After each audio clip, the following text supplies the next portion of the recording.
नमस्कार दोस्त, स्वागत है आप सभी का विकास स्टडी पॉइंट में। दोस्तों, इस वीडियो में हम बात करने वाले हैं क्लास 12 का हिस्ट्री चैप्टर नंबर 2, जिसका नाम है राजा, किसान और नगर। इस चैप्टर में हम ये देखने वाले हैं कि आखिर कौन कौन से ऐसे क्वेश्चन है जो बार बार रिपीटेबल है और जो क्वेश्चन ज्यादा से ज्यादा इंपॉर्टेंट है। देखिए, एक चीज समझिए, आपने अभी तक जहां से भी आपने पढ़ाई की होगी सिर्फ और सिर्फ आपने नोट से पढ़ाई की है, बट अब जो पढ़ाई आपको करनी है कि किस किस प्रकार से क्वेश्चन पूछे जाते हैं आपके इस चैप्टर से रिगार्डिंग, उन सभी चीजों के बारे में बात करने वाला हूं। ठीक है, चलिए सबसे पहले मैं आपको कुछ इंफॉर्मेशन देता हूं एंड देन इस वीडियो को मैं शुरू करता हूं। सबसे पहली चीज, इस वीडियो में मैं आपको बता दूं कि इस वीडियो में वो सारे क्वेश्चंस को रखे गए हैं जो भी ऐसे क्वेश्चन हैं जो कि आपके लिए मोस्ट इंपॉर्टेंट है।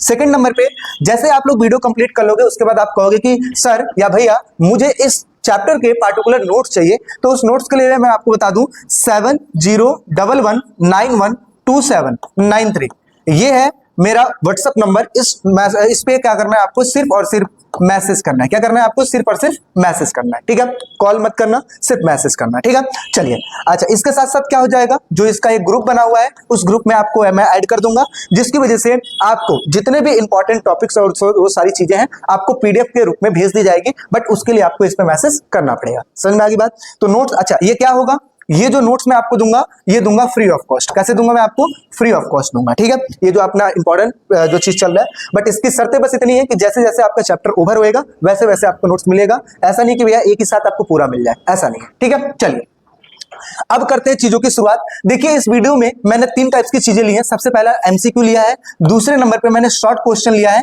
एंड तीसरे नंबर पे मैंने लॉन्ग क्वेश्चन लिया है। देखिए, एमसीक्यू के लिए एक अलग मैं सेपरेट वीडियो बनाऊंगा, उसमें सारे एमसीक्यू की बात की जाएगी, बट इसके अलावा जो ज्यादा इंपॉर्टेंट जो एमसीक्यू है उसको मैंने इसमें ही कंसीडर कर दिया है। जो भी 5-6 अपने क्वेश्चन हो जाएंगे। शॉर्ट क्वेश्चन को मैंने रखा है क्योंकि शॉर्ट क्वेश्चन आते हैं इसमें से, एंड देन लॉन्ग क्वेश्चन को मैंने रखा है क्योंकि लॉन्ग क्वेश्चन इसमें से डेफिनेटली बनते हैं। ठीक है, तो किस किस टाइप्स के क्वेश्चन है वो सारा चीज हम करने वाले हैं। सबसे पहला ही क्वेश्चन आपके सामने स्टार्ट होता है, क्या लिखा है, मौर्य वंश के संस्थापक कौन थे। देखिए, यहां पर मैं इसके साथ ये आंसर भी लिख के चल रहा हूं, रीजन बिहाइंड कि एक बार विदाउट इसको बनाना एंड देन फिर आंसर देना ये बहुत दिक्कत वाली बात हो जाती है, क्योंकि जब आप पीडीएफ मेरे से मांगोगे तो मैं सीधा सेंड कर दूंगा, तो आपको आंसर के साथ सेंड करूंगा, तो ये आपके लिए बेनिफिशियल है। ठीक है, अदरवाइज अगर देखा जाए तो इसमें मैं आंसर कंसीडर नहीं करता। ठीक है, लेकिन फिर भी आपकी ही सहूलियत के लिए मैंने इस चीज को किया है, तो इस चीज को आप ये नहीं कि भैया आपने आंसर पहले ही लगा रखा है एंड देन हमें बताना था वो सारी चीजें, तो इसके लिए मैं आपको पहले बता दूं कि ये क्वेश्चंस का रिवीजन करा रहा हूं। बाकी अगर आपको वैसे करना है तो आप एक काम कर सकते हैं, अपने नोटपैड पे ये क्वेश्चंस लिखकर एंड देन इसकी प्रैक्टिस कर सकते हैं। अदरवाइज क्वेश्चन और आंसर विथ मैं साथ देकर चल रहा हूं। समझ आ रही बात है? चलिए, पहला क्वेश्चन है, मौर्य वंश के संस्थापक कौन थे। मौर्य वंश के जो संस्थापक थे वो थे चंद्रगुप्त मौर्य। चंद्रगुप्त मौर्य जैसा बनाया किसने, उनके एक गुरु थे जिनका नाम था चाणक्य। चाणक्य भी बोल सकते हो, कौटिल्य भी बोल सकते हो। ठीक है, और इन्होंने क्या किया था, अच्छा विष्णुगुप्त भी इनको ही बोल सकते हो। तो ये जो थे, इन्होंने ही एक गुरु के तौर पर चंद्रगुप्त मौर्य को शिक्षाएं दी, और शिक्षा देने के बाद उन्होंने सारा प्रशिक्षण दिया और नंद वंश को खत्म करके चंद्रगुप्त मौर्य ने मौर्य साम्राज्य की स्थापना की। इस वजह से यहाँ पर ए ऑप्शन क्या हो जाएगा, बिल्कुल राइट हो जाएगा। बात करते हैं दूसरे क्वेश्चन की, मौर्य वंश का अंतिम राजा कौन था। हालांकि देखा जाए ये क्वेश्चन बहुत वैसा है, ज्यादा इंपॉर्टेंट नहीं है, बट फिर भी आपको ये पता होना चाहिए कि स्टार्टिंग किसने किया था, चंद्रगुप्त मौर्य ने, और इसके लास्ट जो संस्था मतलब वो थे जो राजा थे, शासक थे, उनका नाम था बृहदत्त। क्या नाम था, बृहदत्त नाम था। ठीक है, तो ये इनका आंसर हो जाएगा डी ऑप्शन, बिल्कुल राइट। ठीक है, डी ऑप्शन क्या हो जाएगा, बिल्कुल राइट हो जाएगा। चलिए बढ़ते हैं अपने अगले क्वेश्चन की तरफ और समझते हैं। अगला क्वेश्चन लिखा है कि मेगास्थनीज किस भारतीय शासक के दरबार में आया था। मेगास्थनीज एक प्रकार का राजदूत था। जब चंद्रगुप्त मौर्य की शादी हुई तो शादी के तौर पर जिससे इसकी शादी हुई वहां से समझो कि जैसे होता नहीं कि दूत बन के आया था, मतलब चंद्रगुप्त मौर्य की बीबी का ये एक समझो कि एक दूत बनकर आया था चंद्रगुप्त मौर्य के दरबार में, और यहीं पे वो सारे चीज देखता था और सारी चीजों के बारे में लिखता था अपने बुक्स में। ठीक है, तो मेगास्थनीज किस भारतीय शासक के दरबार में आया था, तो किसमें आया था, चंद्रगुप्त मौर्य के दरबार में आया था। ठीक है, चलिए चंद्रगुप्त मौर्य के दरबार में आया था। आगे बढ़ते हैं कि किस अभिलेख में सती प्रथा का उल्लेख किया गया। ये इंपॉर्टेंट क्वेश्चन है कि कौन से अभिलेख में सती प्रथा के बारे में उल्लेख किया गया। सती प्रथा क्या है, सती प्रथा एक ऐसी प्रथा थी जिसमें अगर पहले तो बहुत छोटे बच्चों की शादी करवा दी जाती थी बचपन में ही, और फिर जब आगे चल के जब पति मर जाते थे तो उसका पूरा का पूरा जिम्मेदार ठहराया जाता था पत्नी को, और पत्नी को उसी के चिता के ऊपर जला दिया जाता था, चाहे वो अपनी मर्जी से जले चाहे वैसे जले, जलना तो उसको था ही। तो यही थी सती प्रथा। हालांकि आप ये सोच सकते हो ये चीजें गलत थी, लेकिन पहले की ये प्रथा थी और इस चीज को खत्म किया गया। राजा राम मोहन राय के समय में इसको खत्म कर दिया गया। लेकिन इसका अभिलेख मतलब उल्लेख किस चीज में देखने को मिलता है, तो एरड़ अभिलेख में देखने को मिलता है। तो समझ में आगे बात। इस तरीके से हमने 4 क्वेश्चन कर लिए और आगे बढ़ते हैं, आगे समझते हैं अगला क्या है। अगला क्वेश्चन क्या लिखा है कि भारतीय इतिहास का कौन सा काल स्वर्ण काल माना जाता है। स्वर्ण काल इट मींस जो काल बहुत ही बढ़िया काल है, उसको हम कौन से काल को कहते हैं, तो देखिए गुप्त काल को बिल्कुल ही स्वर्ण काल माना गया है, गुप्त काल को बिल्कुल स्वर्ण काल माना गया है। अगला बढ़ते हैं, अर्थव्यवस्था में किस प्रकार से विवाह के उल्लेख किया है, यानी कि कितने प्रकार के विवाह का उल्लेख किया गया है। तो इसमें 8 प्रकार के विवाहों के बारे में बताया गया, जो कि आपकी पुस्तक में भी दिया हुआ है, जिसमें से जो 4 विवाह है वो सर्वश्रेष्ठ माने जाते हैं और उसी के हिसाब से आज की भी डेट में इसी प्रकार से शादियां होती हैं। तो अर्थशास्त्र में कितने टाइप्स के विवाह दिए गए हैं, 8 विवाह दिए गए हैं, जिसमें से 4 क्या है, इंपॉर्टेंट है। समझ में आ रही बात। चलिए अगले क्वेश्चन के बारे में बात कर लेते हैं। अगला क्वेश्चन जहां पे हमने समझा कि मगध की प्राचीन राजधानी क्या है, तो मगध की जो प्राचीन राजधानी थी वो क्या थी, राजगीर थी। क्या थी, राजगीर। आगे चल के इसको पाटलिपुत्र बना दिया गया, ठीक है, और आज की डेट में पटना आप समझते हो बिहार की राजधानी, इस तरीके से, ठीक है। तो इसका बी ऑप्शन हो जाएगा राइट। आगे बढ़ते हैं, अर्थशास्त्र के लेखक कौन है। अर्थशास्त्र के जो लेखक है उनका नाम है चाणक्य। चाणक्य भी बोल लो, कौटिल्य भी बोल दो, या फिर विष्णुगुप्त भी आप बोल सकते हो, इनके 3 नाम है, ठीक है। तो कौटिल्य इनके क्या हो जाएंगे, राइट आंसर हो जाएंगे। समझ में आ रही बातें। चलिए नेक्स्ट क्वेश्चन की बात करते हैं। मुद्रा राक्षस किसकी रचना है। देखिए जो मुद्रा राक्षस की बात किया जाए तो ये विशाखदत्त की रचना है। जब भी हम बात करते हैं मौर्य साम्राज्य की जानकारी के, तो उसमें सबसे पहला आता है मेगास्थनीज की इंडिका, दूसरे नंबर पे आता है विशाखदत्त की मुद्रा राक्षस, तीसरे नंबर पे आता है कौटिल्य का अर्थशास्त्र। उसके बाद जैन धर्म, बौद्ध धर्म के ग्रंथ हो गए, मूर्तियां हो गई, बहुत सारी चीजें, सिक्के हो गए, अभिलेख हो गए, वो सारी चीजें बाद में आती है। बट आपको जब भी ऐसा क्वेश्चन आए कि मौर्य साम्राज्य की जानकारी के स्रोत बताइए, एंड उस समय आपको ये चीज लिखना पड़ेगा कि कौटिल्य की अर्थशास्त्र, मेगास्थनीज की इंडिका, विशाखदत्त की मुद्रा राक्षस। समझ में आ रही बात है। चलिए अगले क्वेश्चन की तरफ समझते हैं कि धम्म महामात्य को किसने नियुक्त किया था। देखिए धम्म महामात्य पहले है क्या, पहले इस चीज को समझिए। अशोक ने क्या किया था, सम्राट अशोक ने अपने राज्य को बहुत ही बढ़िया तरीके से चलाने के लिए एक नियमावली बनाई थी, उसी को हम कहते हैं धम्म। ये क्या है, एक प्रकार की नियमावली है। नियमावली क्या होता है जी, जिस प्रकार से हमारा एक संविधान है, हमारे संविधान में बहुत सी बातें लिखी गई है कि किस तरीके से देश को अच्छे से चलाना चाहिए, सुचारू रूप से चलाना चाहिए, उसी प्रकार से धम्म भी एक प्रकार की नियमावली है। और उस नियमावली में ये बातें लिखी गई है कि हमें किस तरीके से बड़ों के प्रति आदर रखना है, किस तरीके से छोटे के प्रति प्यार रखना है, किस तरीके से समाज में अपना बिहेव करना है, क्या नहीं करना है, वो सारी बातें धम्म में लिखी गई थी, जिसको अशोक ने जगह जगह पे चौराहे पर वो चीज लगवाया था ताकि वो चीज को कोई पढ़ पाए, ठीक है। चलिए तो किसने किया था, अशोक ने किया था, इस वजह से यहाँ पे राइट आंसर क्या हो जाएगा, अशोक हो जाएगा। इतनी बात समझ में आएगी। और जो इंपॉर्टेंट शॉर्ट क्वेश्चन तो ये तो हमने कर लिया कंप्लीट, इट मींस एमसीक्यू के क्वेश्चन। तो एक बार मैं चाहता हूं इसको मैं एक बार और रिवाइज करा दूं, इससे क्या हो जाएगा, आपके दिमाग में बैठ जाएगा। जैसे हमने पहला क्वेश्चन क्या आपको पढ़ा, मौर्य वंश के संस्थापक चंद्रगुप्त मौर्य, मौर्य वंश के अंतिम शासक बृहदत्त हो गए। अगला क्वेश्चन, मेगास्थनीज किस भारतीय शासक के दरबार में आया था, तो मेगास्थनीज आया था चंद्रगुप्त मौर्य के। किस अभिलेख में सती प्रथा का उल्लेख दिया गया, एरड़ अभिलेख में दिया गया है। भारतीय इतिहास का कौन सा काल स्वर्णिम काल या फिर स्वर्ण काल कहा जाता है, तो गुप्त काल को कहा जाता है। अर्थव्यवस्था में किस प्रकार के कितने प्रकार के विवाहों का वर्णन किया गया अर्थशास्त्र में, तो वहां पे 8 प्रकार के विवाहों का वर्णन किया गया है, जहां पे 4 जो है वो श्रेष्ठ है, ठीक है। चलिए मगध की प्राचीन राजधानी क्या थी, राजगीर थी, और उसके बाद क्या बनी, पाटलिपुत्र बनी। आगे अर्थशास्त्र के लेखक कौन है, चाणक्य बोल सकते हो और विष्णुगुप्त बोल सकते हो, या फिर आप कौटिल्य कह सकते हो। अगला क्वेश्चन, मुद्रा राक्षस किसकी रचना है, तो मुद्रा राक्षस जो है विशाखदत्त की रचना है। आगे धम्म महामात्य को किसने नियुक्त किया था, अशोक ने नियुक्त किया था। अच्छा यहाँ पे तो मैंने धम्म तो बता दिया था, धम्म महामात्य क्या है ये भी चीज सुन लो। धम्म को फैलाने के लिए, जगह जगह पे लगाने के लिए, लोगों को जागरूक करने के लिए इसकी एक टीम डिसाइड की गई थी, उस टीम को ही बोला जाता है धम्म महामात्य। यानी कि जो धम्म को फैलाने के लिए जो टीम डिसाइड की गई थी उसी का नाम है धम्म महामात्य, और इसकी नियुक्ति किसने किया था, इसकी नियुक्ति अशोक ने किया था। समझ में आ रही बातें। चलिए हमने शॉर्ट क्वेश्चन को कर लिया, अब बढ़ते हैं हमारे लॉन्ग क्वेश्चन की तरफ। अगला क्वेश्चन हम देखते हैं लॉन्ग क्वेश्चन। सबसे पहले आप देख लीजिए, ये है मगध जिसकी हम बात कर रहे हैं, जो कि आपको ब्लू नजर का दिखाई दे रहा है, और धीरे धीरे सब फैलता चला गया, धीरे धीरे करके इस तरीके से फैलता चला गया था। अशोक जैसे सम्राट आगे चल के हुए, सबसे पहले चंद्रगुप्त मौर्य, फिर उसके बाद बिंदुसार आए, बिंदुसार के बाद अशोक आए।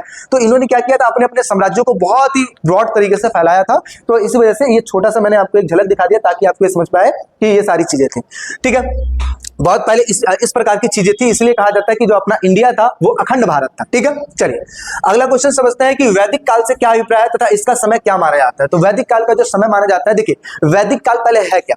अभी हम बात कर रहे हैं सेकंड चैप्टर की। फर्स्ट चैप्टर में हमने क्या बात किया था, हड़प्पा के बारे में। तो हड़प्पा सभ्यता के बाद, हड़प्पा सभ्यता का लास्ट कब हो गया था, तो कहा जाता है कि 2600 ईसा पूर्व से शुरू हुआ था और ये 1900 ईसा पूर्व तक चला था, निर्धारित समय माना जाता है। लेकिन 1800 ईसा पूर्व, 1700 ईसा पूर्व, इस तरीके से जब हम बैक करके पीछे आते हैं तो हमें समझ में आता है कि यहां तक आते आते क्या हुआ, हड़प्पा सभ्यता धीरे धीरे नष्ट होता चला गया, खत्म होता चला गया। तो हड़प्पा सभ्यता के बाद जो युग शुरू हुआ उसको हम कहते हैं अपना वैदिक काल। अच्छा, वैदिक काल क्यों नाम पड़ा, वैदिक काल इसको इसलिए नाम पड़ा क्योंकि कहा जाता है कि इसमें वेदों की रचना की गई थी और इसको भी दो पार्ट में डिवाइड किया जाता है। एक किया जाता है जिसको हम कहते हैं ऋग वैदिक काल और दूसरा होता है जिसको हम कहते हैं उत्तर वैदिक काल। अब समझिए, इसको मैं लिखित रूप में बताता हूं ताकि ज्यादा इजी रहेगा। कहा जाता है कि 2600 ईसा पूर्व से लेकर 1900 ईसा पूर्व तक निर्धारित समय किसका माना जाता है, ये माना जाता है हड़प्पा का। किसका माना जाता है भाई, हड़प्पा का काल माना जाता है। लेकिन आगे चल के धीरे धीरे जब नष्ट हो गया और आया 1500 ईसा पूर्व, तो 1500 ईसा पूर्व से लेकर कहा जाता है कि जो अपना 600 ईसा पूर्व है, कौन सा, 600 ईसा पूर्व, 1500 ईसा पूर्व से लेकर 600 ईसा पूर्व को हम क्या कहते हैं, वैदिक काल कहते हैं। और इस वैदिक काल को भी हमने दो हिस्सों में डिवाइड कर दिया है। पहला चीज तो ये कि 1500 ईसा पूर्व से लेकर 1000 ईसा पूर्व, इसको हम कहते हैं ऋग वैदिक काल, और दूसरा ये 1000 ईसा पूर्व से लेकर 600 ईसा पूर्व, इसको हम कहते हैं उत्तर वैदिक काल। अच्छा, ऋग वैदिक काल में ऋग्वेद की रचना की गई थी। उत्तर वैदिक काल में बाकी के जो 3 वेद है, जैसे यजुर्वेद, सामवेद, अथर्ववेद, इनकी रचना की गई थी 1000 ईसा पूर्व से लेकर 600 ईसा पूर्व में। समझ में आई बात। तो वैदिक युग को दो भागों में बांट दिया गया है, ऋग वैदिक काल और उत्तर वैदिक काल। ऋग वैदिक काल का जो समय है 1500 ईसा पूर्व से लेकर 1000 ईसा पूर्व, और उत्तर वैदिक काल 1000 ईसा पूर्व से लेकर 600 ईसा पूर्व। ठीक है, ऋग वैदिक काल में ऋग्वेद की रचना की गई थी, जबकि उत्तर वैदिक काल में सामवेद, यजुर्वेद और अथर्ववेद की रचना की गई थी। इस तरीके से हम कह सकते हैं कि 4 टाइप्स के वेद हैं और इस प्रकार की चीजें हैं। अभी जस्ट मैंने बताया वैदिक काल क्या होता है कि सिंधु सभ्यता के बाद एक नई सभ्यता अस्तित्व में आई थी जिसको हम कहते हैं वैदिक सभ्यता। वैदिक सभ्यता कहलाई जाती है क्योंकि इसमें वेदों की रचना हुई थी और इस सभ्यता के बारे में जानकारी हमें कहां से मिलती है, वेदों से मिलती है, इस वजह से हम इसको कहते हैं। इसके साथ साथ आर्यों द्वारा स्थापित इस सभ्यता को आर्य सभ्यता का नाम से भी जाना जाता है। और इनकी क्या भाषा थी, जो प्राकृत भाषा है, इनकी एक प्रमुख भाषा थी। समझ में आ रही बात। तो हमने क्या बात किया, वैदिक काल के बारे में बात किया कि हड़प्पा सभ्यता के बाद जो सभ्यता आई उसको हम वैदिक सभ्यता कहते हैं। और कहा जाता है कि इस सभ्यता के बारे में हमें वेदों से पता लगता है। इट मींस कहा जाता है कि इसमें वेदों की रचना की गई थी। साथ ही साथ आर्यों के द्वारा स्थापित किया गया ये साम्राज्य, इसको हम आर्य सभ्यता भी कहा जाता है। इनकी भाषा प्राकृत भाषा थी। साथ ही साथ इनके समय काल को इस तरीके से डिवाइड हमने कर दिया 1500 ईसा पूर्व से लेकर 600 ईसा पूर्व, जिसमें 1500 से 1000 तक हमने डिवाइड कर दिया ऋग वैदिक काल में, 1000 ईसा पूर्व से लेकर 600 ईसा पूर्व हमने कर दिया उत्तर वैदिक काल में। तो इस प्रकार की जो चीजें हैं हमने यहाँ पे कर लिया। चलिए अब नेक्स्ट बात कर लेते हैं, आगे समझते हैं। अगला क्या लिखा है कि 6ठी शताब्दी ईसा पूर्व एक परिवर्तन का काल क्यों माना जाता है। Most important question for 2 marks. ठीक है, 6ठी शताब्दी ईसा पूर्व को परिवर्तन का काल क्यों माना जाता है। देखिए 6ठी शताब्दी ईसा पूर्व को परिवर्तन का काल इसलिए माना जाता है क्योंकि इसमें नए नए राज्यों की उत्पत्ति हुई थी, छोटे छोटे राज्य भी आए थे। साथ ही साथ अगर देखा जाए तो इस समय लोहे का प्रयोग बढ़ गया था, है ना, लोहे का प्रयोग, इस समय व्यापार बढ़ गया था, इस समय खेती में परिवर्तन आया था। इस वजह से इसको हम परिवर्तन का काल कह देते हैं। तो शॉर्ट में आता है, इस वजह से ये 4 जो पॉइंट है सफिशिएंट है इस चीज के लिए। तो प्रारंभिक राज्यों की उत्पत्ति होनी शुरू हो गई, लोहे के बढ़ते उपयोग, यानी कि इसका उपयोग होना शुरू हो गया था।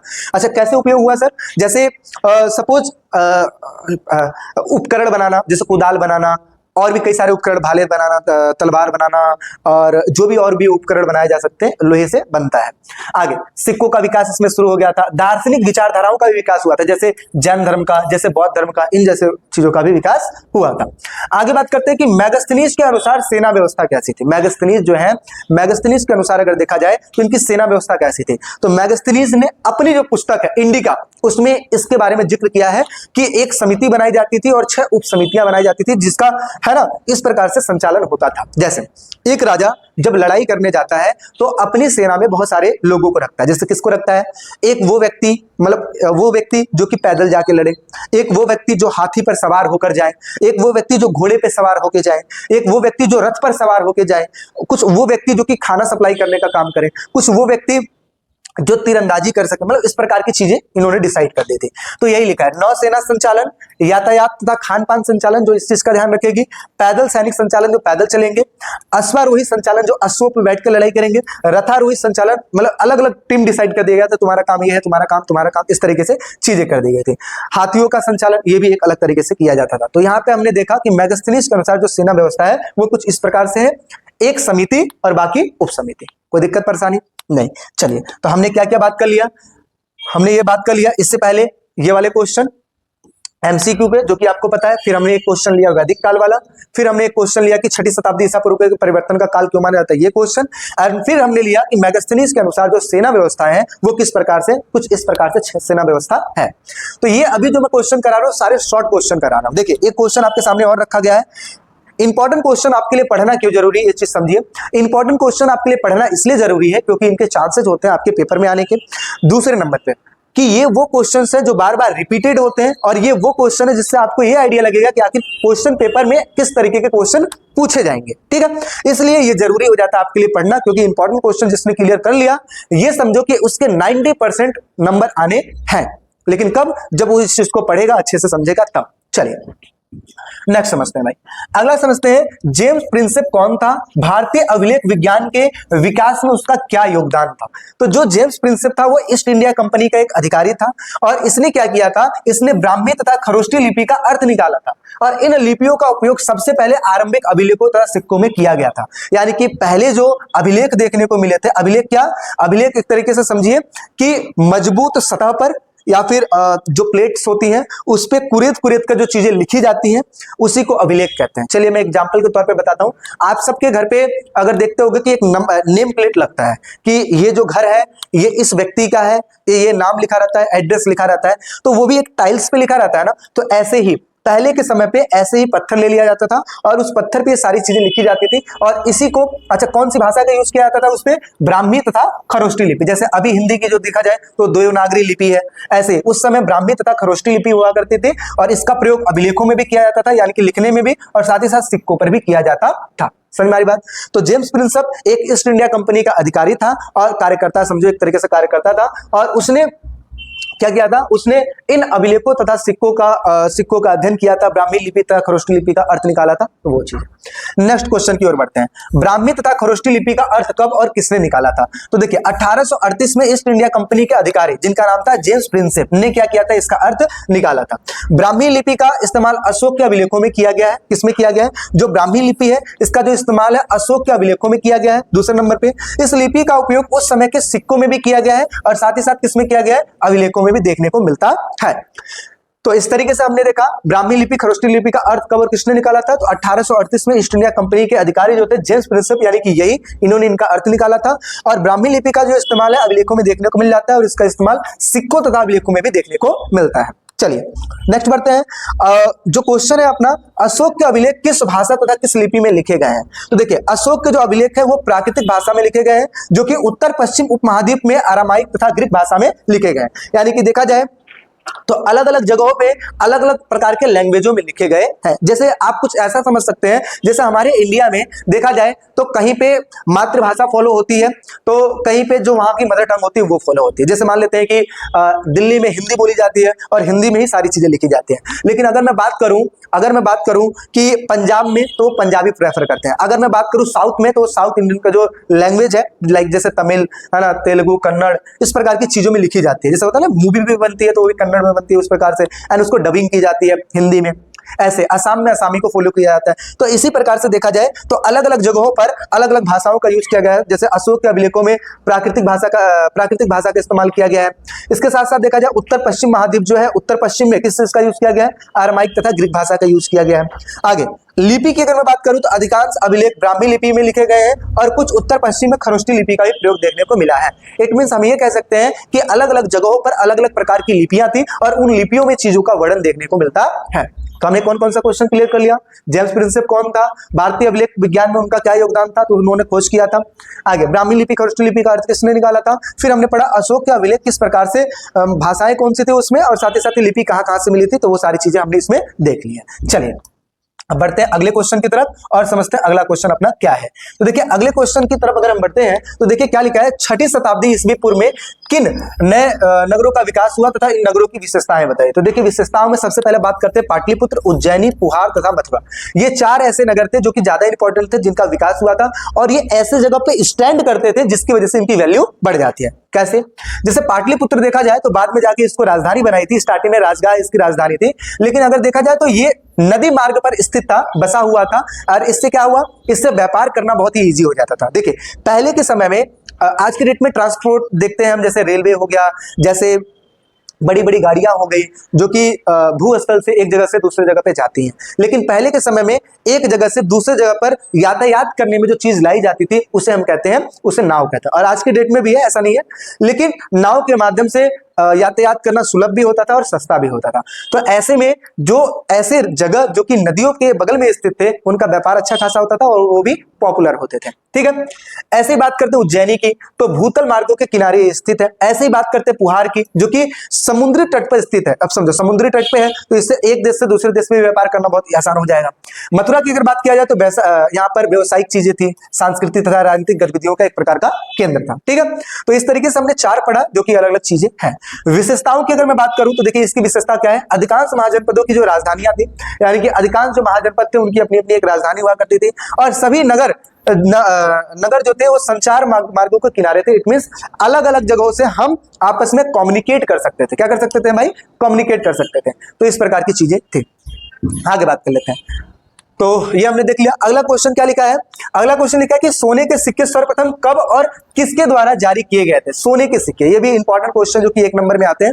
तो सोने के सिक्के सर्वप्रथम प्रथम शताब्दी ईसा पूर्व में कुषाण राज्यों द्वारा जारी किए गए थे। कौन से राज्यों द्वारा? कुषाण राज्यों द्वारा इस चीज को जारी किया गया था। और साथ ही साथ ये देखो, ये क्वेश्चन ना ये 1 नंबर के MCQ में भी इंपॉर्टेंट है, तो इस वजह से इसको रिमेंबर करके रखिएगा, याद करके रखिएगा कि ये जो चीज है ज्यादा इंपॉर्टेंट है कि कब खोजे गए थे प्रथम शताब्दी ईसा पूर्व में और किसके द्वारा किए गए थे? ये कुषाण शासकों द्वारा इस चीज को किया गया था। आगे बात करते हैं हरिश्चंद्र कौन थे और उनका नाम प्रसिद्ध क्यों था। तो देखिए एक पैसेज आता है और उस पैसेज जो आता है उनमें इसका आंसर होता है हरिश्चंद्र। अभी क्या पैसेज है वो मैं आपको बताता हूं।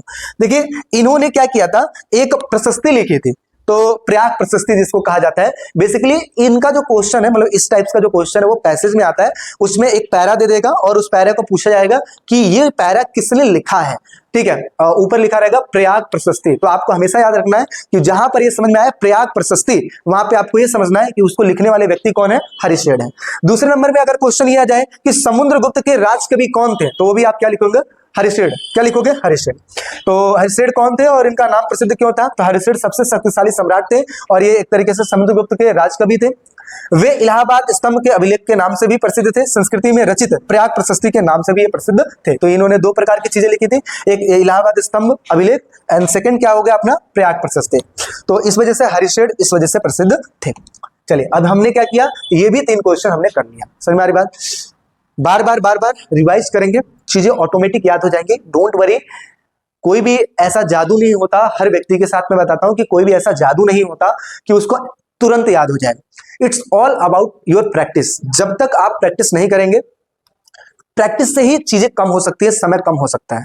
जैसे मान लेते हैं कि अभी मुझे एक क्वेश्चन को याद करने में 5 मिनट लगता है या 10 मिनट लगता है, तो धीरे धीरे जब मैं क्वेश्चनों की संख्या बढ़ाते रहूंगा या बार बार मैं याद करता रहूंगा, तो हमें एक याद करने का तरीका पता लग जाएगा। और उस तरीकों के माध्यम से जहां पे पहले एक क्वेश्चन को याद करने में 10 मिनट लगता था, वहीं पे अब एक क्वेश्चन को याद करने में 9 मिनट लगेंगे, 8 मिनट लगेंगे, 7, 6, 5 ऐसे करते करते जो समय आपका है वो बहुत ही कम होते जाएगा। लेकिन it's all about your practice. कहा जाता है ना, practice makes a man perfect. जितना ज्यादा आप प्रैक्टिस करेंगे उतना ज्यादा आप परफेक्ट बनते जाएंगे।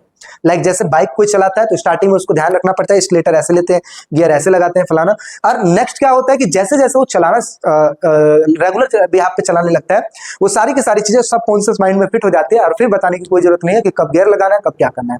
ऑटोमेटिक सारी चीजें होती है। तो it's all about your practice. जब तक आप प्रैक्टिस नहीं करेंगे तब तक चीजें नहीं होंगी। चलिए नेक्स्ट बढ़ते हैं। अगले क्वेश्चन की तरफ। अगला क्वेश्चन क्या लिखा है कि धम्म क्या था। अब देखिए वही क्वेश्चन जो स्टार्टिंग में आपको मैंने बताया था कि धम्म क्या है। धम्म एक प्रकार की नियमावली है जो कि अशोक ने अपने साम्राज्यों में इस चीज को फैलाया था ताकि समाज एक बेटर तरीके से चला जा सके। ठीक है, एक शांति प्रिय समाज इसी प्रकार से चलता है जब राजा क्या करता है, एक नियम बनाता है पूरे समाज के लिए, और ऐसा नियम जो सबके लिए एक ही हो, इक्वल हो। ठीक है, समानता का ध्यान रख के जो नियम बनाए जाते हैं वो ज्यादा दिन तक चलते हैं और उसको सभी लोग फॉलो करते हैं। तो क्या लिखा है, धम्म क्या था, अशोक के धम्म की मुख्य विशेषताएं बताइए। तो देखिए अशोक के धम्म कोई धर्म या फिर धार्मिक प्रणाली नहीं थे, यानी कि धर्म के ऊपर नहीं था। कई बार तो लोग ये भी सोच लेते हैं धम्म कहीं धर्म से रिलेटेड तो नहीं है, तो ऐसा नहीं है, धम्म किसी धर्म से रिलेटेड नहीं होती है। तो अशोक के धम्म में कोई धर्म या धार्मिक प्रणाली नहीं थी, बल्कि एक प्रकार की नैतिक नियम तथा सामान्य आचार संहिता थी जिसमें हमें किस तरीके से व्यवहार करना है उसके बारे में लिखा गया था। इसकी मुख्य विशेषताएं भी हैं, जैसे क्या क्या विशेषताएं हैं। सबसे पहला है सदाचार पूर्ण एवं नैतिक जीवन व्यतीत करना, यानी कि हर व्यक्ति को सदाचारी बनना चाहिए। कहते हैं ना कि सादा जीवन उच्च विचार, ऐसा होना चाहिए। सेकंड नंबर पे अपने भावावेशों तथा वासनाओं पर नियंत्रण होना चाहिए। भावावेश का मतलब क्या होता है, फॉर एग्जाम्पल जैसे हम अपने भाव को प्रकट करते हैं, है ना, कहीं पे बोलते हैं किसी से, तो हमें पोलाइटली बोलना चाहिए, क्योंकि देखो कोई व्यक्ति तुम्हारे बारे में कैसे जानता है, बाई फेस और बाई स्पीकिंग समथिंग।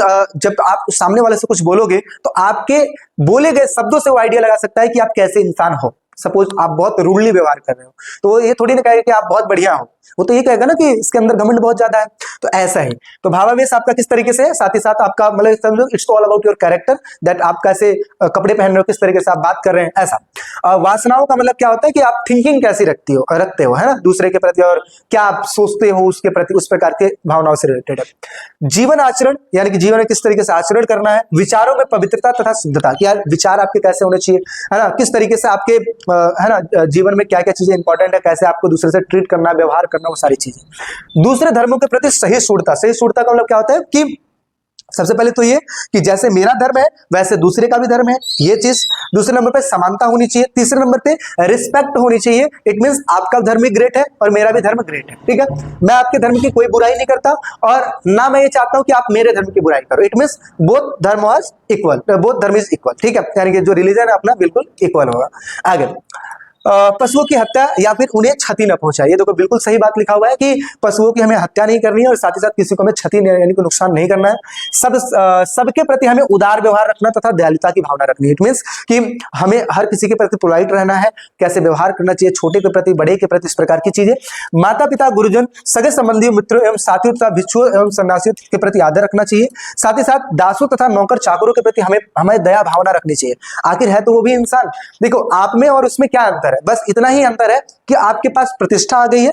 प्रतिष्ठा क्यों आई, क्योंकि आपके पास पैसे अच्छे खासे हैं और इस वजह से आप अमीर हो, और जो सामने वाला काम कर रहा है वो भी है तो वही इंसान जैसे कि आप हो, बट ये है कि वो कुछ पैसा कमाने के लिए वो आपके इधर काम कर रहे हैं। तो सब लोग इक्वल हैं, एक साथ एक जैसे हैं, तो हमें एक दूसरे से एक समान बर्ताव करना चाहिए, कभी भी भेदभाव या फिर रूडली व्यवहार नहीं करना चाहिए। चलिए आगे बात करते हैं सदा और सच बोलना, यानी कि हमेशा। सदा का मतलब होता है हमेशा, सच का मतलब होता है सही, यानी कि हमेशा सही बोलना।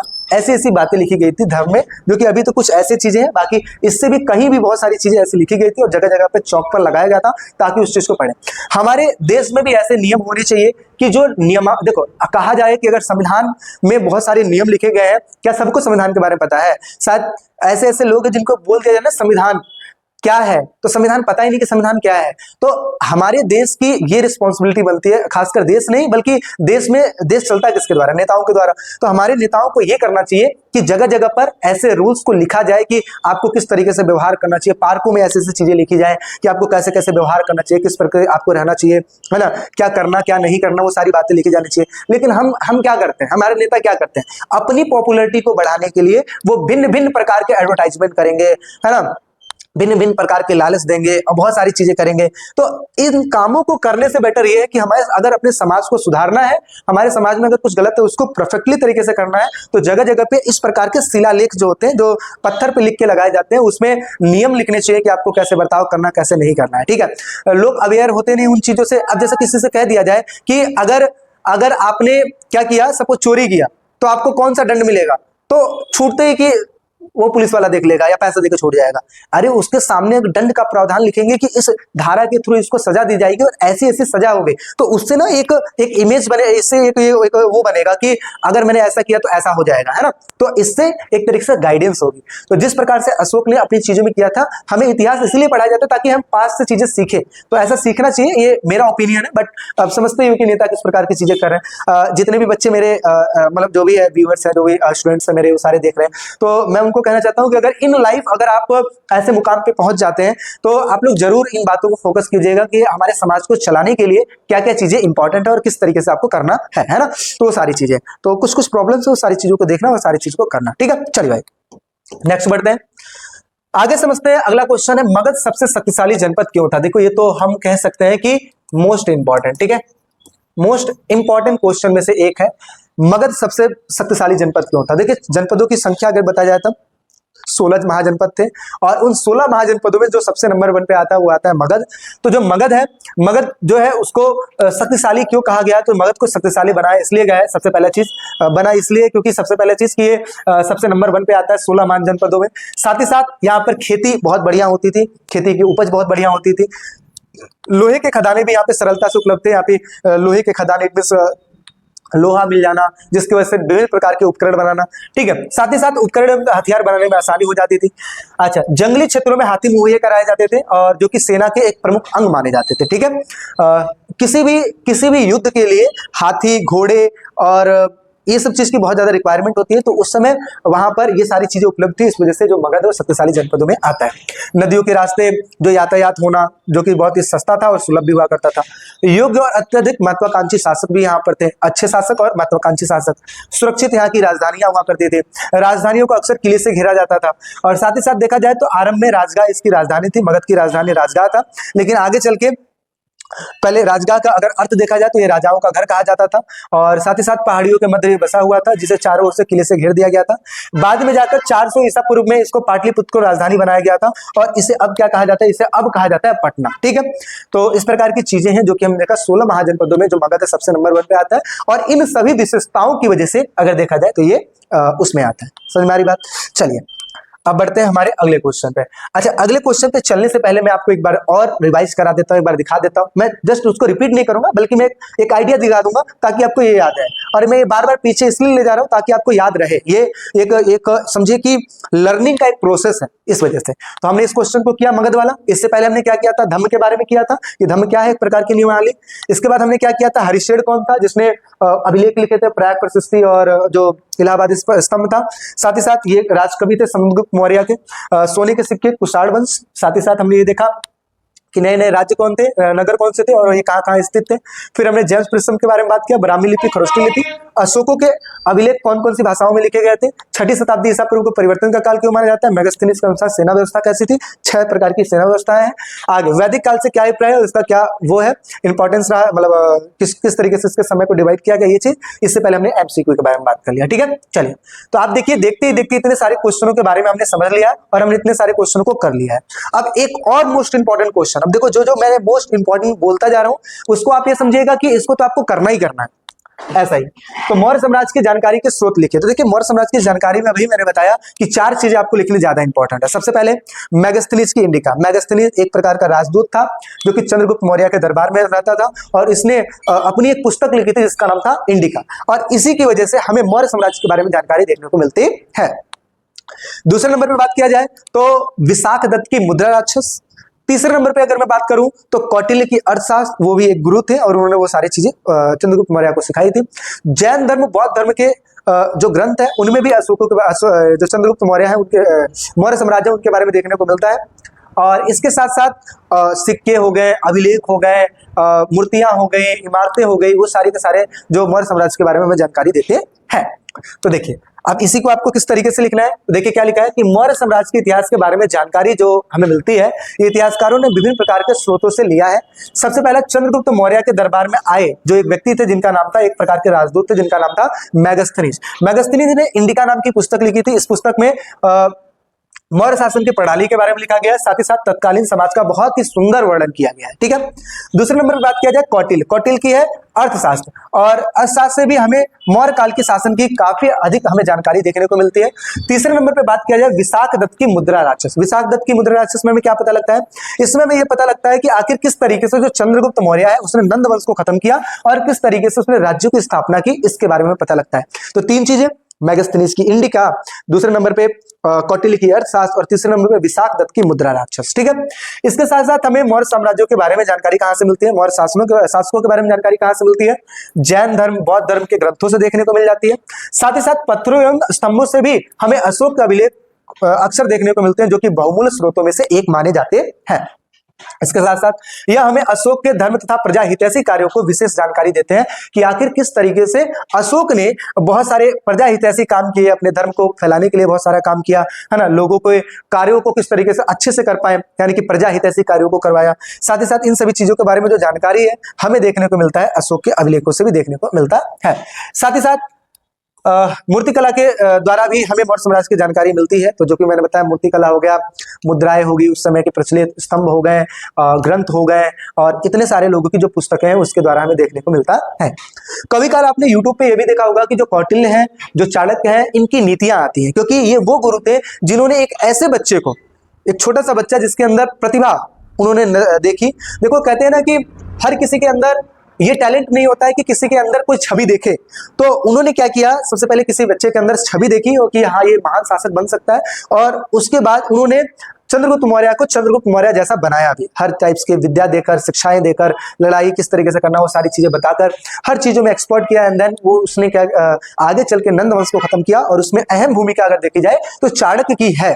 और चाणक्य आगे चल के उनके मंत्री बनते हैं, क्योंकि उनसे उस समय उनसे बड़ा ज्ञानी उस समय था भी नहीं कोई, और फिर उन्होंने बहुत सारी चीजें बताई, और आज भी उनके द्वारा बनाई गई जो नीतियां हैं आज भी काम आती हैं, उसमें उन्होंने बहुत सारी चीजें बोली हैं।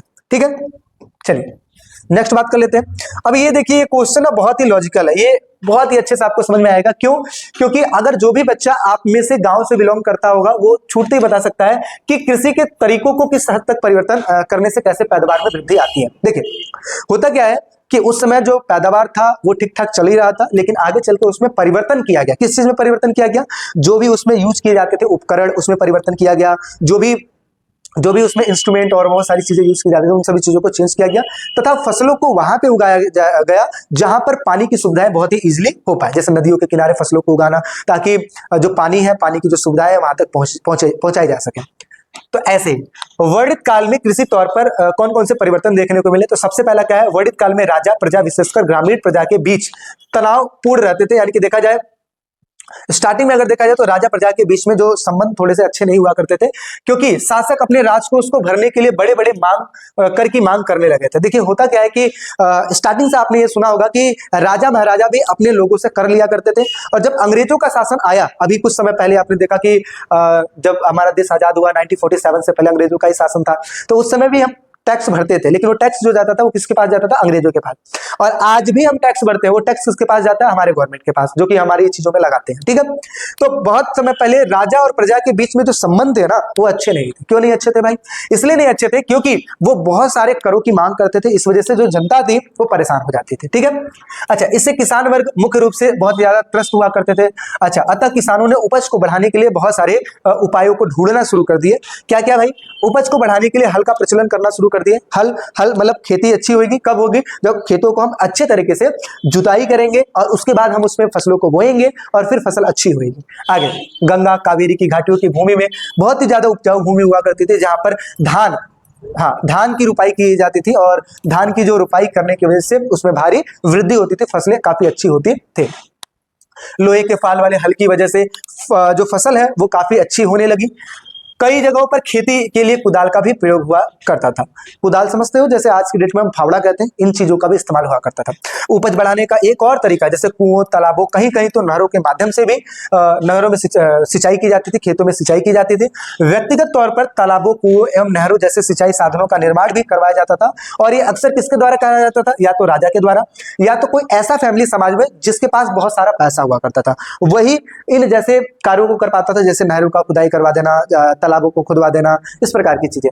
या फिर कई बार ऐसा होता था कि गांव में अमीर अमीर जो लोग हैं वो आपस में पैसा इकट्ठा करके वो भी सारी चीजें कर देते थे। तो इस वजह से हमने देखा कि ये सारे परिवर्तन कब हुआ, जब हमने बहुत सारी चीजों के बारे में सोचा और परिवर्तन किया। इसकी वजह से हमारा जो कृषि है उसका जो पैदावार है वो बढ़ गया था। ठीक है, तो ये चीजें हैं। चलिए अब नेक्स्ट क्वेश्चन की ओर बढ़ते हैं।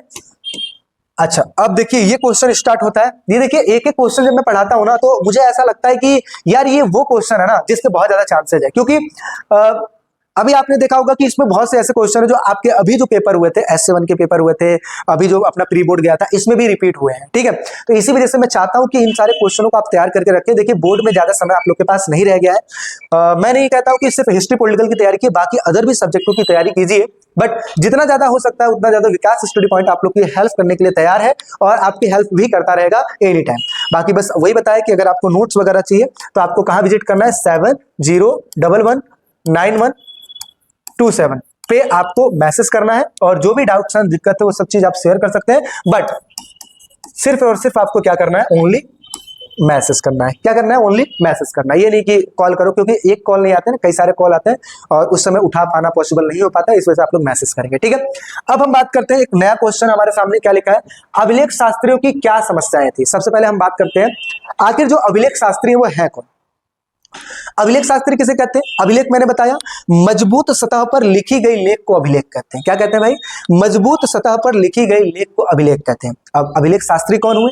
जो उन अभिलेखों को पढ़ते हैं उसको हम क्या कहते हैं, अभिलेख शास्त्री कहते हैं। तो अभिलेख शास्त्री उनको कहा जाता है जो अभिलेखों को पढ़ते हैं, अभिलेख। अच्छा, इनकी समस्याएं क्या है? तो इनकी समस्याएं ये है कि जब ये अभिलेखों को ढूंढते हैं, इट मीन जब निकालते हैं, तो सबसे पहली चीज तो ये कि जो अभिलेख जो मिट्टी में धसे हुए हैं, नीचे हैं, उसको निकाल पाना इतना आसान नहीं है, क्योंकि वो काफी पुराने हैं। निकालते वक्त सबसे पहले वो टूट जाते हैं तो उनको सब निकाला जाता है, देन उसको साफ किया जाता है, तो आपस में अक्षर मिल जाते हैं, ये भी समस्या है। चलो मान लेते हैं कि वो निकल भी गया, उसको अच्छे से साफ भी किया गया, आपस में मिला भी नहीं, तो तीसरी चैलेंज ये आती है कि कौन सी भाषा में लिखी गई है, वो भी तो इंपॉर्टेंट है। आखिर इंसान जब पढ़ ही नहीं पाएगा तो क्या समझ, उस अभिलेख का कोई मतलब हुआ नहीं हुआ। तो तीसरा चीज ये है। चौथे नंबर पे अगर देखा जाए तो चलो मान लिया कि पढ़ भी लिया, तो क्या जरूरी है जो आपने पढ़ा वो समझ ही आया। जैसे कई बार देखते हो ना कि हिंदी तो पढ़ तो लेते हैं लेकिन लिखा क्या है ये नहीं समझ पाते हैं। ठीक है, अगर इतना ही समझ में आता तो लोग ट्यूशन क्यों जाते हैं, सिंपल सी बात है। तो समझाना भी एक जरूरी है, तो जरूरी नहीं कोई समझ में आए। चलो मान लेते हैं ये भी आ गया, समझ में भी आ गया, तो क्या इससे आप पूरे समाज के बारे में जानकारी पता लगा लोगे? नहीं, क्योंकि अभिलेख लिखे जाते हैं एक पार्टिकुलर व्यक्ति के द्वारा और एक पार्टिकुलर चीज के द्वारा। ठीक है, इसमें पूरे समाज के बारे में नहीं लिखा जाता है। जैसे मैं कहूं आपका फोन है, तो आप अपने फोन में किसका फोटो रखोगे? अपने से रिलेटेड ज्यादा रखोगे ना। ऐसे ही जिन अभिलेखों को आप लिखवा रहे हो उन अभिलेखों में सिर्फ आप अपना जिक्र करोगे, अपने अगर करना होगा तो रिलेटिव्स का जिक्र कर सकते हो, पूरी सोसाइटी पूरे समाज का कोई जिक्र नहीं करोगे। तो इसी वजह से कुछ समस्याएं जो अभिलेख शास्त्री फेस करते हैं।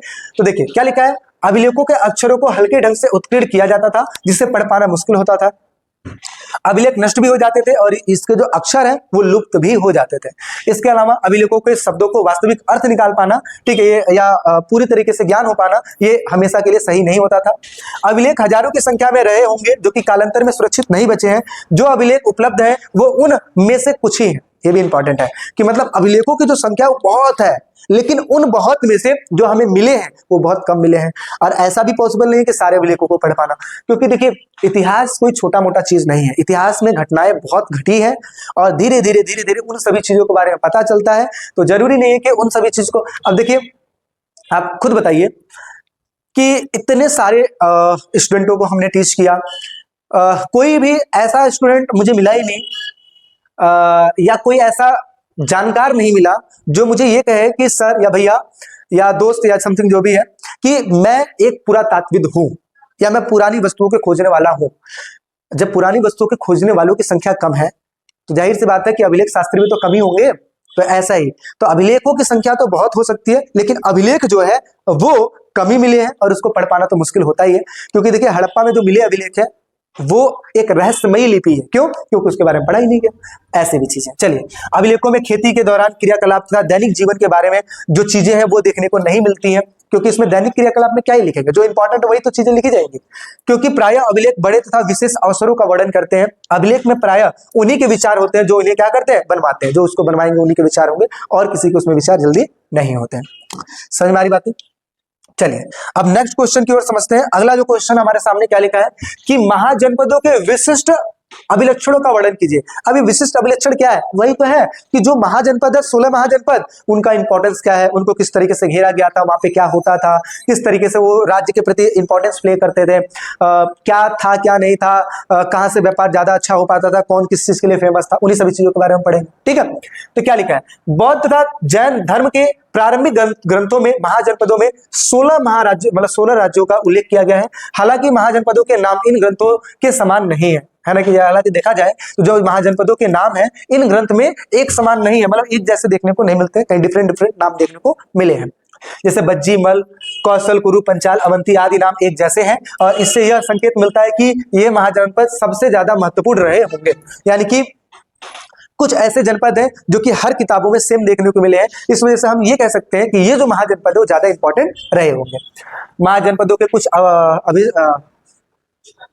विशिष्ट अभिलक्षण भी देखने को मिले हैं। जैसे क्या क्या विशिष्ट अभिलक्षण मतलब किस चीज के लिए फेमस है, तो देखिए क्या लिखा है, अधिकतर महाजनपदों पर एक राजा का शासन होता था, लेकिन गढ़ संघ के नाम से विख्यात राज्यों पर अनेक लोगों का शासन होता था। देखिए कुछ महाजनपद ऐसे होते थे जहां पर राजा का शासन होता था, लेकिन कुछ महाजनपद ऐसे भी होते थे जहां पर कोई राजा नहीं था, बल्कि यहाँ पे एक समूह राज करता था, जिसको हम क्या कहते थे, इसी को हम कहते थे गढ़, या फिर हम कहते थे संघ। यहाँ पर जितने भी व्यक्ति उस गढ़ या संघ में शामिल होते थे, सब अपने आप को राजा समझते थे। समझ में आ रही बात? इट मीन्स हम ये कह सकते हैं कि कोई कोई जगह एक समूह के द्वारा चलाया जाता था।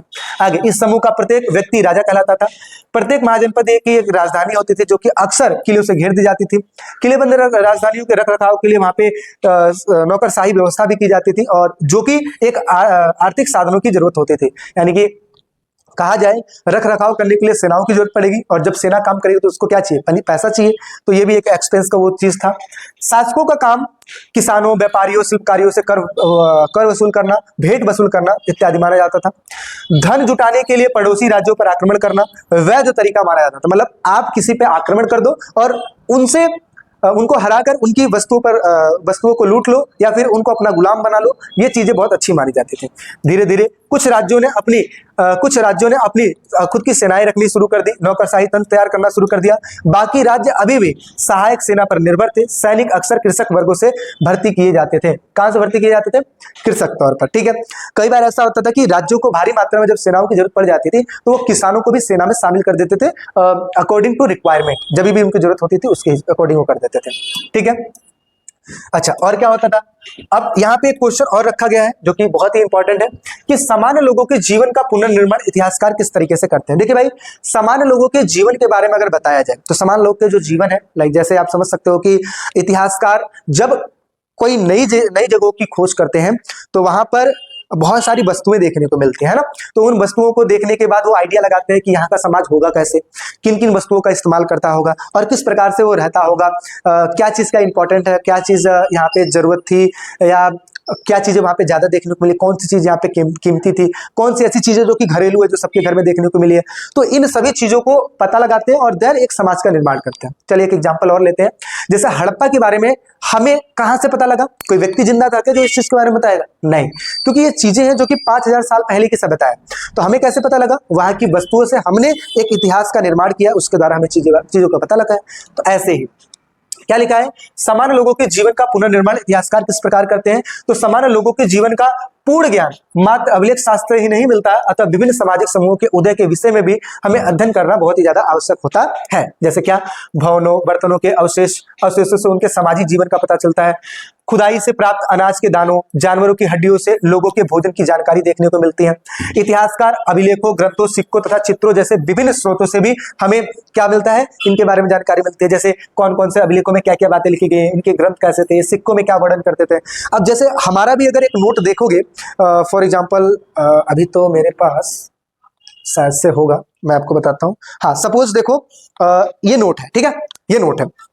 अब देखिए इस नोट पे सबसे पहले देखिए क्या क्या लिखा हुआ है। यहाँ पे हिंदी में लिखा हुआ है, ठीक है, यहाँ पे इंग्लिश में लिखा हुआ है, यहाँ पे और भी बहुत सारे लैंग्वेजों से लिखा है, यहाँ पे सिंबल बनाया गया है, यहाँ पे ये सिंबल है, यहाँ पे फोटो भी दिया गया हुआ है, यहाँ पे कुछ और चीज बनाई गई है, पीछे कुछ और बनाया गया है, यहाँ पे एक चीज और लिखा है, एक कदम स्वच्छता की ओर, ये भी लिखा हुआ है, एक लिखा है भारतीय रिजर्व बैंक। अब कोई भी इतिहासकार सपोज इस नोट के बारे में नहीं जानता है तो ये क्या करेगा, इस नोट को देखेगा और उसको ये समझेगा कि ये आखिर नोट में लिखा क्या हुआ है, वो सारी चीजों को समझेगा, ठीक है। और उसके बाद कहेगा कि ये कोई प्लेस बनाया गया, क्या ये राजा का घर है या कोई धार्मिक स्थल है या फिर क्या चीज है, इसके बारे में चीजें बताएगा। आखिर ये व्यक्ति कौन है, यहाँ के राजा थे क्या, इस प्रकार की चीजें वो सोचेगा। और सोचने के बाद जब अपने आइडिया के थ्रू वहां की चीजों के बारे में बताएगा कि हाँ एक राजा है ऐसे ऐसे ऐसे, और नहीं भी तो सिमिलरिटी देखेगा कि आखिर और भी कौन कौन सी चीजों में देखने को मिला हुआ है, आखिर ये इतना छोटा क्यों है, ये भी सब चीज इतिहासकार कंसीडर करते हैं और फिर जाके चीजें बताते हैं। तो ऐसा ही तो इन सिक्कों चित्रों के माध्यम से चीजें देखने को मिलती हैं। अच्छा, सामग्री सामान्य लोगों के जीवन के पुनर्निर्माण में सहायक होते हैं, सारी चीजें एक सपोज कर सकते हो कि किसी भी नगर के पुनर्निर्माण के लिए ज्यादा इंपॉर्टेंट होती है। और समाज पुरुष प्रधान था या फिर स्त्री प्रधान हुआ करता था, कृषि का मुख्य पेशा क्या था, किन चीजों का व्यापार ज्यादा होता था, क्या चीजें ज्यादा उगाई जाती थी, ठीक है। भूमिहीन खेतिहर, श्रमिक, छोटे किसान, बड़े जमींदार का उल्लेख भी देखने को मिलता है। साथ ही साथ घर का मुखिया कौन होता था, लोक कथाओं से भी हमें सामान्य लोगों के बारे में जानकारी देखने को मिलती है। कुछ लोग कथाएं भी तो कहते हैं, जैसे आज की डेट में सपोज हमारी उम्र उतनी तो है नहीं, बट हमारे दादाजी या दादा के भी पिताजी जब हमारा देश गुलाम था तो उस समय रहे होंगे, तो उनको उस समय के बारे में जानकारी होगी कि देखो गुलामी में जब अंग्रेज यहाँ पे राज करते थे तो कैसे करते थे, उनको पता होगा। उन्होंने अपने बेटे को बताया, इट मींस हमारे दादा को बताया, दादा ने हमारे पिताजी को बताया और पिताजी अब हमें बताते हैं और हम इस इंफॉर्मेशन को आगे पहुंचाएंगे। इस प्रकार की चीजें तो कई बार लोक कथाओं में भी चीजें देखने को मिल जाती है। समझ में आ रही बात? चलिए, आई थिंक एक सेकेंड रुकिएगा, शायद ये कुछ, हाँ ठीक है। ये जो क्वेश्चन है ये महाजनपदों के बारे में लिखा था, उसके विशिष्ट अभिलक्षण। ये जो क्वेश्चन है ये मौर्य साम्राज्यों के बारे में लिखा हुआ है। तो ये जो क्वेश्चन है ये मौर्य साम्राज्य के बारे में लिखा हुआ है कि वहां पे कौन कौन से केंद्र थे और वो किस किस चीज के लिए फेमस थे।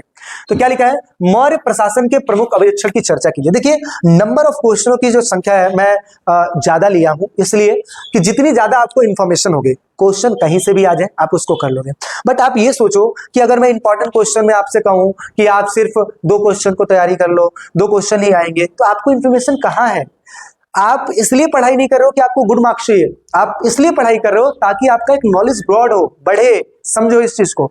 इसलिए आपको जितना ज्यादा इंफॉर्मेशन, अभी मैं ऐसे क्वेश्चन है अगर आपको सीधा ही पूछ लूं तो हो सकता है आपके पास कोई जवाब नहीं होगा। क्यों? आपने सिर्फ नोट्स से पढ़ाई की और जो नोट्स भी आपने पढ़ा है उसमें भी आपने अच्छे से कंसीडर नहीं किया होगा, याद नहीं किया होगा, इस वजह से चीजें नहीं याद होंगी। तो इसी वजह से इन सारे क्वेश्चनों को करना है। मात्र 2 क्वेश्चन और बच्चे, इस चैप्टर आपका ओवर हो जाएगा। ठीक है, क्या लिखा है, मौर्य प्रशासन के प्रमुख अभिलक्षणों की चर्चा कीजिए। अशोक के अभिलेखों में इनके बारे में कौन कौन सी चीजें देखने को मिलता है या फिर प्रमाण क्या मिलता है। तो मगध के विकास के साथ साथ मौर्य साम्राज्य का भी उदय देखने को मिला। मौर्य साम्राज्य के संस्थापक चंद्रगुप्त मौर्य का शासन पश्चिमोत्तर से लेकर अफगानिस्तान से लेकर बलूचिस्तान तक ये फैला हुआ था। इसके बाद अशोक जो थे यहाँ के प्रसिद्ध शासक बने और इन्होंने क्या किया, इन सभी चीजों को कलिंग पर विजय प्राप्त की और इस वजह से इनको प्रसिद्धि देखने को मिली, या फिर प्रसिद्धि इनकी ज्यादा होगी जब इन्होंने कलिंग पर विजय प्राप्त किया था। मौर्य साम्राज्य के 5 प्रमुख केंद्र थे, जिसमें से एक थी पाटलिपुत्र और 4 अदर प्रांत थे जैसे तक्षशिला, उज्जैनी, तोसली और सुवर्णगिरी। इन सबका उल्लेख अशोक के अभिलेखों में किया गया है। अशोक के अभिलेखों का परीक्षण करने से पता लगता है कि आधुनिक पाकिस्तान से लेकर पश्चिमोत्तर समांतर से लेकर आंध्र प्रदेश, उड़ीसा, उत्तरांचल हर स्थान पर एक ही जैसे संदेश उत्कीर्ण किए गए हैं। इस प्रकार के समान संदेश विशाल साम्राज्य की समान प्रशासनिक व्यवस्था की संभावनाओं की उजागर करते हैं। इसका मतलब यह हुआ कि ये जितनी भी चीजें हैं मतलब अशोक ने अपने साम्राज्य को पश्चिम में, पूरब में, दक्षिण में, उत्तर में हर जगह पर फैला रखा था और हर जगह पर एक ही समान संदेश देखने को मिला। इट मींस हम ये कह सकते हैं कि अशोक ने अपने साम्राज्य को काफी हद तक फैला रखा था और हर जगह पर एक ही समान संदेश फॉलो होते थे। इसमें हर जगह पे सिर्फ अशोक का ही राज था, जो कि आपके बारे में सारी चीजें लिखी हुई है। ठीक है, नेक्स्ट बात करते हैं। अगला क्या लिखा हुआ है कि तक्षशिला, उज्जैनी दोनों लंबी दूरी वाले महत्वपूर्ण व्यापारिक मार्ग पर स्थित थे, जबकि सुवर्णगिरी कर्नाटक के सोने के पहाड़ के खदानों के लिए ये उपयुक्त थे। अब कहोगे भैया ये सोने के पहाड़ भी है क्या? देखो सोने के पहाड़ नहीं होते बल्कि सोने का उसमें अंश पाया जाता है। जैसे आप बताइए कि जो धातुएं हैं ये सारी चीजें आखिर पृथ्वी पे तो एग्जिस्ट करेंगे, या तो धरती के नीचे मिलेंगी, या तो धरती पे कहीं और जगह पे मिलेंगे, या तो नदियों में मिलेंगी, या फिर पहाड़ों में मिलेंगे, ऐसे ही। ठीक है, साम्राज्य के संचालन के लिए भूमि और नदी दोनों मार्गों से आवागमन करना अत्यंत आवश्यक था। राजधानी से प्रांतों तक जाने के लिए कई बार सप्ताह भी लग जाते थे, कई बार महीनों का भी समय लग जाता था, और इस दौरान उनके रख रखाव, खान पीन का मतलब जो प्रबंध है, अतः यात्रियों के लिए खान पान की व्यवस्था तथा उसकी सुरक्षा का प्रबंध भी किया जाता था, ताकि जो लोग हैं एक जगह से दूसरी जगह पर जा सके। अब आज की तरह की टेक्नोलॉजी तो है नहीं, पहले ऐसी टेक्नोलॉजी तो थी नहीं कि कोई व्यक्ति by helicopter, by travelling, by something इस तरीके से चला जाए। तो कैसे जाएगा वो जाएगा पैदल, बैलगाड़ी से, घोड़े से, ऐसे करके जाएगा। तो अचानक से तो पहुंच नहीं जाएगा, रुक रुक के जाना पड़ेगा। तो ऐसे समय में जो अधिकारी एक जगह से दूसरी जगह पे जाते थे, उनके लिए रखरखाव का पूरा खर्चा किया जाता था। और अशोक ने अपने साम्राज्य को अखंड बनाने का प्रयास किया था। अशोक के अनुसार धर्म के माध्यम से लोगों का जो जीवन है इस संसार में और उसके बाद भी संसार में अच्छा रहेगा। कहा जाता है कि आप अच्छे कर्म करोगे तो यहाँ तो आप अच्छे से सर्वाइव कर ही पाओगे, मरने के बाद भी आप अच्छे से बहुत सर्वाइव कर लोगे, ठीक है, क्योंकि आपके कर्म ही तो आपके साथ ही जाएंगे। तो वही चीज है, धर्म के प्रचार के लिए धर्म महामात्र नाम से विशेष अधिकारियों की भी नियुक्ति देखने को मिलती है। तो इस तरीके से हम देख सकते हैं कि ये था अपना मौर्य प्रशासन का विलक्षण, ठीक है, ये चीज है। अब एक लास्ट क्वेश्चन और इसके साथ साथ ये चैप्टर ओवर हो जाएगा। तो लास्ट क्वेश्चन हम कर लेते हैं। क्या लिखा है? मुद्रा शास्त्र का क्या अर्थ है? सिक्कों के अध्ययन से मुद्रा शास्त्रियों को उनके वाणिज्य विनिमय का पुनर्गठन करने में कैसे सहायता मिलती है? अभिलेख शास्त्री समझते हो, जो कि अभिलेखों को पढ़ते हैं उसे अभिलेख शास्त्री करते हैं। मुद्रा शास्त्री किसे कहते हैं? जो मुद्राओं को पढ़ते हैं। अभी जस्ट मैंने आपको नोट दिखाया, तो सपोज अगर ये नोट अगर मिट्टी में मिलता तो फट जाता, खराब हो जाता, लेकिन पहले धातु के बनते थे सिक्के, तो उसको भी पढ़ा जाता था। तो जो मुद्रा शास्त्री होते थे वो मुद्राओं को पढ़ते थे, ठीक है, उन्हीं के बारे में चीजें लिखी गई है। क्या लिखी गई है? मुद्रा शास्त्र सिक्कों का अध्ययन तथा उन पर पाए जाने वाले चित्र, लिपि आदि उनकी धातुओं का विश्लेषण और जिन संदर्भ में इन सिक्कों को पाया जाता है उसका अध्ययन भी मुद्रा शास्त्र के अंतर्गत आता है। यानी कि जो मुद्रा शास्त्री होते हैं सबसे पहले ये देखते हैं कि ये मान लेते हैं मुद्रा है और इस मुद्रा पे कौन से चित्र बने हुए हैं, इसमें क्या बातें लिखी गई हैं, कौन से धातु का प्रयोग किया गया है और इसके साथ साथ कहाँ पे ये देखने को मिला है, इन सभी चीजों के बारे में लिखा जाता है। मुद्रा शास्त्री इस चीज को समझते हैं। सिक्कों का अध्ययन, चांदी तांबे के आहत सिक्के, आहत का मतलब क्या होता है? आज की डेट में मशीनरी है, मशीन के द्वारा हम सिक्कों को विभिन्न प्रकार के डिजाइन दे सकते हैं, लेकिन पहले पीट पीट के बनाया जाता है, इसी को हम कहते हैं आहत। आहत का मतलब होता है चोट पहुंचाना, चोट पहुंचाकर सिक्कों को बनाया जाता था, ठीक है। ऐसे सिक्कों का अध्ययन, चांदी और तांबे के आहत सिक्के 6वीं शताब्दी ईसा पूर्व में सबसे पहले ढाले का प्रयोग में लाए गए, जो कि पूरे उपमहाद्वीप के खुदाई के समय मिले हैं। मुद्रा शास्त्रियों ने इनका व अन्य सिक्कों का अध्ययन करके इसे वाणिज्य प्रयोग के क्षेत्र में पता लगाया है। इट मींस कि इन्होंने ये बताया कि जो सिक्के हैं इसका जो इस्तेमाल है उपमहाद्वीप में किया जाता था और साथ ही साथ ये किस चीज में किया जाता था? वाणिज्य। इट मींस व्यापार जब किया जाता था तो इन सिक्कों का लेन देन किया जाता था। आज सिक्के पर बने प्रतीकों को उन विशेष मौर्य वंश जैसे राजवंशों के प्रतीकों से मिलाकर पहचान करने की कोशिश की गई है कि आखिर उस सिक्के पे जो चित्र देखने को मिले हैं ये कौन से साम्राज्य का चित्र है, कौन से शासक का चित्र है। बहुत समय पहले जो राजा राज करता था वो अपने नाम का सिक्का चला देता था, या फिर कई जगहों पे तो ऐसा भी हुआ है कि ये जो अपने जमींदार वगैरह हुए, आगे ये तो अभी हाल फिलहाल की बात बता रहा हूँ, बहुत समय पहले की, बहुत समय पहले नहीं, इट मीन्स कि समझ लो कि ये ज्यादा पुरानी बात नहीं है। इट मीन्स ये होगा अपना 14वीं शताब्दी के आसपास की बात बता रहा हूं, जहां पर जो जमींदार थे ना, जमींदार खुद के नाम से सिक्के चला देते थे, ठीक है, ऐसा ही। तो इन सिक्कों से उनके राजवंशों के बारे में पता चलता है। साथ ही साथ इन सिक्कों को राजा ने जारी किया था, कौन से राजा ने जारी किया था, उसका चित्र कैसे, इन सभी चीजों से पता लगता है। इनमें से कुछ सिक्के संभव है कि व्यापारिक धनपतियों तथा नागरिकों ने जारी किए होंगे। यानी कि कौन कौन ने सिक्के जारी किए होंगे? सबसे पहले हो सकता है व्यापारियों ने जारी किए हो सकता है धनियों ने जारी किया हो सकता है नागरिकों ने इस चीज को जारी किया होगा। कुषाण राजाओं ने सबसे पहले प्रथम शताब्दी ईसा पूर्व में सोने के सिक्के जारी किए। अब देखो यही पे एक चीज समझना, ये आपने ऑलरेडी पढ़ रखा है 1 नंबर में, क्या कि प्रथम शताब्दी ईसा पूर्व में कुषाण शासकों ने सबसे पहले जारी किया क्या? सोने के सिक्के। इसके आकार वजन तत्कालीन रोमन सम्राट तथा इराक में पार्थियन शासक द्वारा जारी सिक्कों के समान थे। यानी कि कहा जाए ये जो सिक्के हैं, ये सिक्कों का जो आकार है साथ ही साथ जो वजन है, ये कैसे सिमिलर देखने को मिले हैं? रोमन साम्राज्य में, जो कि 11th क्लास में आपने पढ़ा है, रोमन साम्राज्य में जो सम्राट ने जो सिक्के जारी किए थे उन सिक्कों के समान देखने को मिला है। इट मींस कि जगह जगह पे अलग अलग सिक्के होते थे तो सिमिलरिटी देखने को मिली, उसका वजन उसका आकार देखने को मिला है। साथ ही साथ इराक में पार्थियन जो शासक थे उसने भी जो सिक्के जारी किए हैं, तो ये सारे सिक्के एक जैसे सिमिलर देखने को मिले हैं। उत्तर मध्य भारत के कई पुरास्थलों में ऐसे सिक्के मिले जो कि सोने के सिक्के व्यापक रूप से संकेत के रूप में मिले हैं। बहुमूल्य वस्तुओं तथा भारी मात्रा में वस्तुओं का विनिमय किया जाता था, जबकि दक्षिण में अनेक पुरास्थलों से बड़ी संख्या में रोमन सिक्के भी देखने को मिले हैं, और जिससे स्पष्ट होता है कि जो ये व्यापार है एक जगह पे नहीं बल्कि कई जगहों से होता था। क्योंकि अगर मान लेते हैं इंडिया में डॉलर आया तो इट मीन जहां जहां डॉलर चल रहा होगा हम ये कह सकते हैं कि भाई हमारा व्यापार वहां से होता है। ऐसे ही दूसरे देश में हमारे देश की अगर करेंसी गई है तो कैसे गई, अपने आप तो चल के गई नहीं होगी, तो जाहिर सी बात है हमारे और इसमें व्यापार हुआ होगा तभी तो गई है। ऐसा ही तो इससे हमें ये पता लगता है कि उस समय रोमन साम्राज्य से भी क्या होता था, व्यापार होता था। ठीक है, क्या लिखा है, रोमन सिक्के मिले हैं जिससे यह स्पष्ट होता है कि व्यापारिक तंत्र राजनीतिक सीमाओं से बंधा नहीं था। मतलब एक ही राज्य में वो सारी चीजें नहीं होती थी बल्कि राज्यों के बाहर भी व्यापार किया जाता था, क्योंकि दक्षिण भारत रोमन साम्राज्य के अंतर्गत नहीं होते हुए भी व्यापारिक दृष्टिकोण से रोमन साम्राज्य से संबंधित था। यानी कि देखा जाए जो भारत है, दक्षिण जो भारत है वो रोमन साम्राज्य का हिस्सा नहीं था, लेकिन फिर भी भारत जैसे जगहों पर भी रोमन साम्राज्य के सिक्के देखने को मिले हैं। इस वजह से हम ये कह सकते हैं कि जो व्यापार है वो हमारे देश से मतलब यहाँ से कहीं और भी होता था, वहां से कहीं और भी होता था।